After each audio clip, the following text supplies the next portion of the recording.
आगे शिक्षा प्राप्त से केवल नौकरी पाना नहीं है।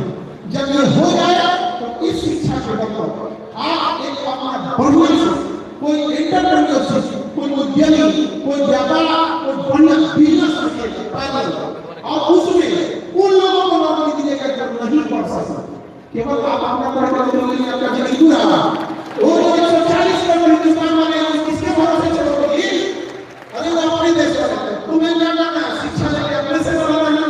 फिर एक छोटा कोई भी चीज छोटे से शुरू होती है, कोई भी चीज किससे शुरू होती है? छोटे से शुरू होती है।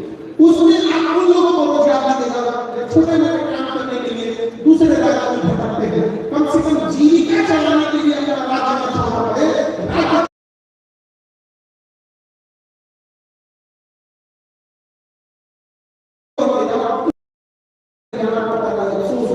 तो हम आपसे करते हैं कि पहले